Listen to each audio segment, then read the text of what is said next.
Hello, नमस्कार, आदाब, सत श्री अकाल और सलाम अलैकुम। मैं मोहम्मद अहमद काज़मी लेकर आया हूं आपका पसंदीदा कार्यक्रम नज़र दुनिया पर। अमेरिकी राष्ट्रपति डोनाल्ड ट्रंप के जरिए हाल ही में इजराइल फिलिस्तीन टकराव खत्म करने की एक तरफा सेंचुरी डील के ऐलान के बाद मिडिल ईस्ट में फिलिस्तीनियों के मुखालिफ अमेरिका और इजराइल के दोस्त मुस्लिम मुल्कों ने फिलिस्तीनियों को और सख्तियों की तरफ धकेलना शुरू कर दिया है। अब से पहले सऊदी अरब ने डोनाल्ड ट्रंप की सेंचुरी डील की सराहना की थी और इससे पहले कई बार फिलिस्तीनी राष्ट्रपति महमूद अब्बास से कहा था कि वो जैसा ट्रंप कहते हैं उसे मान लें। अब दूसरी तरफ मिस्र ने, जहां सऊदी अरब, इजराइल और अमेरिका की सपोर्ट से अखवानुल मुस्लिमीन के नेता मोहम्मद मुर्सी की सरकार का 2013 में तख्ता पलटवाया गया था और general Abdul Fattah al Sisi की हुकूमत बनवाई गई थी, हमास की हुकूमत वाले गजा पट्टी से लगती हुई सीमा पर ज़मीन से ऊपर और ज़मीन के अंदर तक दीवार बनाने का काम तेजी से शुरू कर दिया है ताकि इस सीमा से जो कुछ लोगों का या सामान का आना जाना था वो पूरी तरह से बंद हो जाए। मैसेज साफ है कि फिलिस्तीनियों को या तो इजराइल और अमेरिका की मर्जी के मुताबिक सेंचुरी डील को मानना है, नहीं तो उन्हें जिंदा रहने का भी हक नहीं है। हाल ही में मिस्र के कुछ बड़े अधिकारी गजा पट्टी गए थे और उन पर दबाव डाला था कि वो ईरान और हिजबुल्लाह से ताल्लुकात ख़त्म कर दें, वरना अगली जंग में उनके खिलाफ इजराइल के साथ अमेरिका भी साथ देगा। खबर में आगे बढ़ने से पहले आपसे गुजारिश है कि अगर आप यूट्यूब पर देख रहे हैं तो सब्सक्राइब कर लें और घंटी दबाना ना भूलें, और अगर फेसबुक पर देख रहे हैं तो हमारा पेज फॉलो कर लें और लाइक ज़रूर करें ताकि आपको हमारी हर एक वीडियो की खबर सही वक्त पर मिल सके। और अगर आपको हमारी खबर सच्ची और अच्छी लगे तो अपने व्हाट्सएप ग्रुप, फेसबुक, इंस्टाग्राम और ट्विटर अकाउंट पर ज़रूर शेयर करें ताकि मीडिया स्टार वर्ल्ड की खबरें दुनिया भर तक पहुंच सकें। ताज़ा खबर यह है कि गजा से एसोसिएटेड फ्रांस प्रेस यानी AFP ने खबर दी है कि मिस्र गजा पट्टी के साथ लगने वाली अपनी सीमा में ज़मीन पर और ज़मीन के नीचे एक कंक्रीट की दीवार बना रहा है। अगले 6 महीने में इस दीवार को बनाने का काम पूरा किया जाना है। 27 जनवरी को इस दीवार को बनाने का काम शुरू किया गया है। ये दीवार करम अबू सालिम क्रॉसिंग और रफा क्रॉसिंग के बीच बनाई जा रही है। जनवरी के आखिरी दिनों में ही अमेरिका के राष्ट्रपति डोनाल्ड ट्रंप ने इजराइल के प्रधानमंत्री बेंजामिन नेतन्याहू की मौजूदगी में व्हाइट हाउस में इस डील का ऐलान किया था। ये पहला मौका था कि जब फिलिस्तीनियों के हक छीनने वाली डील का ऐलान हो रहा था और वहां उसी हॉल में यूनाइटेड अरब एमिरेट्स, बहरीन और ओमान के एम्बेसडर्स मौजूद थे। मिस्र की गजा से लगी सीमा पर दीवार बनने की खबर को AFP जर्नलिस्ट और हमास ग्रुप के फिलिस्तीनी सिक्योरिटी ऑफिसर्स ने कंफर्म किया है। टाइम्स ऑफ इसराइल में 20 फरवरी यानी आज ही छपी खबर के मुताबिक दर्जनों मजदूर क्रेन की मदद से दीवार बनाते हुए देखे गए हैं, जो 2 मील यानी तकरीबन 3 किलोमीटर गजा के दक्षिण पूर्वी किनारे पर करम शालोम से मिस्र के साथ रफा सीमा चौकी तक बनेगी।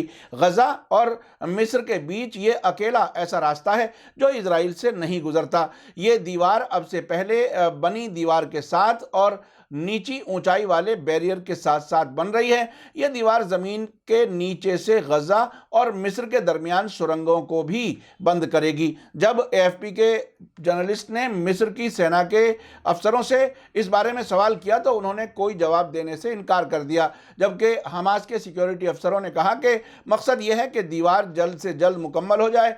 इस अफसर ने यह भी कहा कि हमारे लिए यह बात बहुत अहम है कि बॉर्डर पर कोई भी गैर कानूनी सरगर्मी ना हो। इससे ऐसा लगता है कि इस सीमा से कुछ ऐसी सरगर्मियां भी थीं जो फिलिस्तीनियों के खिलाफ थीं। एसोसिएटेड फ्रांस प्रेस की रिपोर्ट के मुताबिक पहले मरहले में 2 किलोमीटर तक के बॉर्डर के इलाके में दीवार बनाई जाएगी। ज़मीन पर उसकी ऊंचाई 6 मीटर और ज़मीन के अंदर 5 मीटर होगी, यानी इन सीमा चौकियों से गुजरने वाली सभी सुरंगों को जो 5 मीटर तक गहरी हों सभी बंद कर दी जाएंगी। इस रिपोर्ट में यह भी कहा गया है कि अभी यह साफ नहीं है कि क्या मिस्र इस दीवार को रफा बॉर्डर से नॉर्थ में भी आगे तक ले जाना चाहता है। मिस्र और गजा के बीच 12 किलोमीटर लंबी सीमा है। इजराइल के सेना और सिक्योरिटी के लोग गजा के अंदर जाने और बाहर जाने वालों पर गहरी नज़र रखते हैं ताकि गजा अपनी मिलिट्री पावर ना बढ़ा सके। हालिया बरसों में मिस्र ने रफा चौकी बहुत कम खुली रखी है और अक्सर सुरंगों पर छापे मारे जाते रहे हैं ताकि गैर कानूनी व्यापार न किया जा सके। 2008 से हमास और इजराइल के बीच 3 जंगें हो चुकी हैं। ये इस वक्त जो मिस्र की हुकूमत है वो वही काम कर रही है जो इजराइल के लिए आसानियां पैदा कर सके और इजराइल के दुश्मनों को कमजोर कर सके।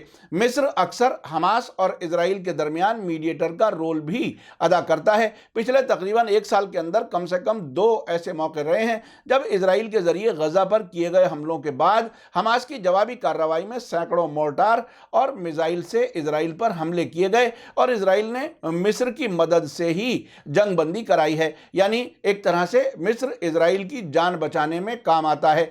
AFP रिपोर्ट में कहा गया है कि ईरान की सपोर्ट वाला इस्लामिक जिहाद, जिसे दूसरा सबसे खतरनाक इजराइल मुखालिफ ग्रुप समझा जाता है, वो कभी भी मिस्र के जरिए कराई गई जंगबंदी को सही नहीं मानता। इससे पहले वेडनेसडे यानी बुधवार को इजराइल की फौज ने कहा था कि इस्लामिक जिहाद के निशानेबाजों ने इजरायली फौजियों और पुलिस अफसरों पर साउथ गजा बॉर्डर के नजदीक गोलीबारी की थी। इस पर इजराइल ने जवाबी कार्रवाई की थी और एक पर निशाना भी लगा था जिसके जख्मी होने की खबर है। खबर को समझने के लिए भी हुनर चाहिए। यह खबर का हिस्सा इजराइल की तरफ से बताया गया है ताकि इस्लामिक जिहाद को गुनाहगार साबित कर सकें। AFP कभी यह नहीं बताएगी कि इजराइल गजा पर बिना वजह हमले करता है या फिलिस्तीनी ज़मीन पर कब्जा करके बस्तियां बसाए हुए है। इस बीच मिडिल ईस्ट की खबरों के खास लंदन से ऑपरेट होने वाली वेबसाइट मिडिल ईस्ट आई ने गजा के गृह मंत्रालय के अफसर अबू हमीद हरमीद के हवाले से कहा है कि फिलिस्तीनी लीडरशिप और मिस्र की सिक्योरिटी फोर्सेस समझते हैं कि दीवार का बनना दोनों तरफ की सिक्योरिटी इंटरेस्ट के लिए बेहतर है, लेकिन बहुत से फिलिस्तीनी इसे दूसरी नज़र से देख रहे हैं और उनका कहना है कि यह दीवार ट्रंप की सेंचुरी डील के ऐलान के वक्त में बनाई जा रही है, जिसका गजा में रहने वाले और सभी फिलिस्तीनियों के जरिए रिजेक्ट किया गया है। मिडिल ईस्ट आई के रिपोर्टर का कहना है कि नई दीवार पहले की बनी दीवार से 10 मीटर अलग है, जो कि 2008 में फिलिस्तीनियों के बड़ी तादाद में यहां आने के बाद मिस्र की फौज ने बनवाई थी। मिडिल ईस्ट आई की रिपोर्ट में बताया गया है कि मिस्र के इंजीनियर और टेक्निकल स्टाफ के लोगों ने 13 फरवरी को सीमा के फिलिस्तीनी साइड का दौरा किया था। उसके बाद भी मिस्र के अफसर दीवार के बनाए जाने की रेगुलर निगरानी कर रहे हैं। इससे पहले गजा की जनरल इंटेलिजेंस एजेंसी के मेजर जनरल अहमद अब्दुल खालिक ने भी 10 फरवरी को इलाके का दौरा किया था। हाल ही में 3 फरवरी को मिस्र के सिनाई इलाके में धमाका हुआ था जिसमें 5 मिस्र के फौजी मारे गए थे। उसके बाद बताया गया था कि मिस्र ने एक सुरंग मिलने की बात कही थी। शायद ये कहने की कोशिश की गई है कि यह दीवार इस हमले के बाद बनाने का फैसला लिया गया है और गजा से आने वाली सभी सुरंगें बंद करने के लिए दीवार काफ़ी गहराई तक बनाई जा रही है। मिडिल ईस्ट आई का कहना है कि जब से मिस्र में 2013 में फौजी तख्ता पलट के जरिए Abdul Fattah al Sisi president बने हैं, तभी से फिलिस्तीन से आने वाली सुरंगों और स्मगलिंग के रास्तों को बंद किया जा रहा है। मिस्र का कहना है कि इस रास्ते से हथियार और गोला बारूद गैर कानूनी तरीके से लाए जाते हैं। मिस्र की फौज का कहना है कि 2007 में इजराइल के जरिए गजा की घेराबंदी किए जाने के बाद से अपने बॉर्डर पर फिलिस्तीनियों की सैकड़ों सुरंगों को तबाह किया जा चुका है। घेराबंदी की हालत में यह रास्ता फिलिस्तीनियों के लिए लाइफ लाइन समझा जाता रहा है। मिस्र ने न सिर्फ इन सुरंगों को तबाह किया है बल्कि वहां गंदा सीवेज का पानी भी भर दिया है। हमास के अखवानुल मुस्लिमीन की मोहम्मद मुर्सी की हुकूमत के दौरान मिस्र से अच्छे ताल्लुकात थे, जबकि सीसी के दौर में ताल्लुकात बदतरीन सतह तक पहुंच गए हैं। पिछले कुछ बरसों में गजा ने मिस्र से मिलकर बहुत से सुरंग ख़त्म किए हैं ताकि मिस्र बॉर्डर पोस्ट को कुछ कम ही सही खोलने की सहूलत दे सके। 11 फरवरी को इजराइल के चैनल I-24 ने सऊदी अरब के अल अरेबिया टेलीविज़न के हवाले से खबर दी थी कि 10 फरवरी मंडे को मिस्र के एक हाई लेवल डेलीगेशन ने, जिसमें मिस्र के खुफिया एजेंसी के बड़े अधिकारी भी मौजूद थे, ने गजा का दौरा किया और हमास को ईरान और लेबनान के हिजबुल्लाह से ताल्लुकात ख़त्म करने को सख्ती से कहा था और इस पर मिस्र की तरफ से नाराज़गी जाहिर की गई थी। अल अरेबिया ने यह भी बताया था कि मिस्र ने हमास को कहा था कि हिजबुल्लाह और ईरान इलाको डिस्टेबलाइज करना चाहते हैं, अगर हालात बिगड़े तो उसके वो जिम्मेदार होंगे। इस मीटिंग में हमास के गजा में चीफ याह्या सिनवर शामिल नहीं रहे, शायद उन्हें इजराइल की तरफ से कत्ल की कोशिश का खतरा था। लंदन से छपने वाले अरबी भाषा के अल अखबार ने इस पर अपनी रिपोर्ट में कहा था कि मिस्र ने इजराइल का ये मैसेज हमास को साफ दे दिया है कि अगर रॉकेट और आग लगाने वाले गुब्बारों के जरिए इजराइल पर हमले किए गए तो उसका सख्ती से जवाब दिया जाएगा और इस जवाबी कार्रवाई में अमेरिका भी इजराइल का साथ देगा। आपको बता दूं कि इजराइल ने पिछले 13 साल से गजा की घेराबंदी कर रखी है, जिसकी वजह से वहां रहने वाले 20 लाख से ज्यादा फिलिस्तीनी बहुत ही खराब हालत में जिंदगी गुजारने पर मजबूर हैं और उन्हें खाने पीने के सामान और दवाइयों जैसी बुनियादी जरूरतों के लिए मिस्र से लगने वाले बॉर्डर पर खोदी गई सुरंगों पर डिपेंड रहना होता है। लेकिन अब मिस्र के जरिए बनाई जा रही दीवार की वजह से ये सुरंगें बंद हो जाएंगी, जिससे गजा पट्टी में एक गैर मामूली इंसानी क्राइसिस पैदा हो सकता है। गजा में रहने वाले फिलिस्तीनियों का कहना है कि यह दीवार ऐसे वक्त में बनाई जा रही है जब ट्रंप ने डील ऑफ द सेंचुरी का ऐलान किया है, इसलिए मिस्र का यह कदम और ज्यादा शक पैदा करने वाला है। गजा और मिस्र के बीच कुल 12 किलोमीटर लंबी सीमा है।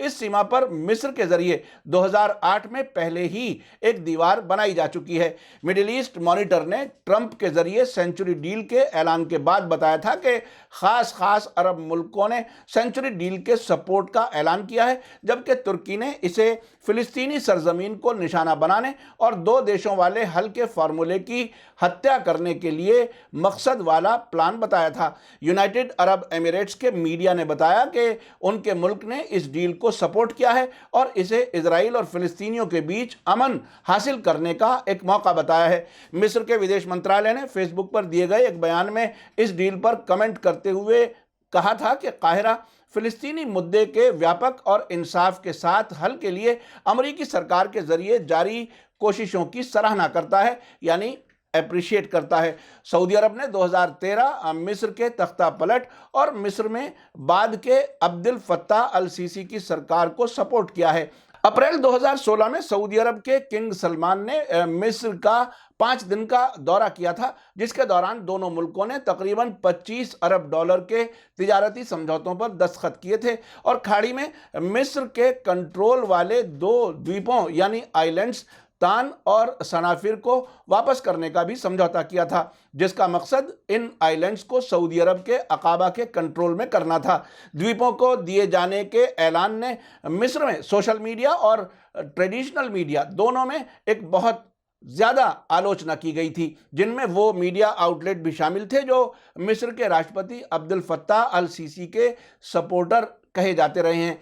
आपको बता दूं कि इजराइल के अब तक सिर्फ मिस्र और जॉर्डन के साथ शांति समझौते हैं, जबकि इन दोनों ही मुल्कों की अवाम इजराइल के खिलाफ आवाज़ उठाते रहे हैं। मोहम्मद मुर्सी की सरकार के दौरान मिस्र से इजराइल जाने वाली गैस पाइपलाइंस पर अक्सर हमले होते थे और एक बार कायरो में इजराइल की एम्बेसी पर बड़ा प्रोटेस्ट भी हुआ था। हाल ही में सेंचुरी डील में जॉर्डन वैली को भी इजराइल को दिए जाने के खिलाफ अब जॉर्डन में इजराइल के खिलाफ प्रोटेस्ट हो रहे हैं, जिनकी बहुत कम खबरें बाहर आ रही हैं। आखिर में ये बता दूं कि ये बात तय है कि अमेरिका और इजराइल को ईरान की बढ़ती हुई ताकत और इलाके में बढ़ते हुए असर की वजह से इजराइल फिलिस्तीन मसले के किसी भी तरह हल करने की जल्दी है। ये ऐसे वक्त में और बहुत अहम है जबकि अमेरिका की फौजों को इस पूरे इलाके में बड़ा चैलेंज है।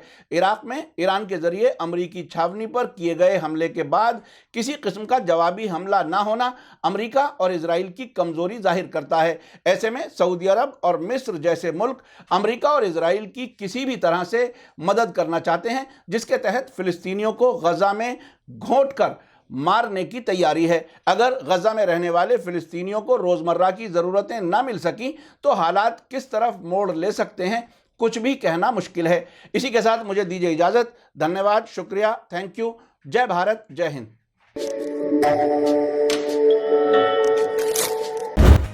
मीडिया स्टार वर्ल्ड के और वीडियो देखने के लिए हमारे चैनल को सब्सक्राइब करें और सीधे नोटिफिकेशन पाने के लिए बेल आइकन दबाएं। और अगर हमारी खबर सच्ची और अच्छी लगे तो अपने व्हाट्सएप, इंस्टाग्राम, फेसबुक और ट्विटर अकाउंट पर ज़रूर शेयर करें।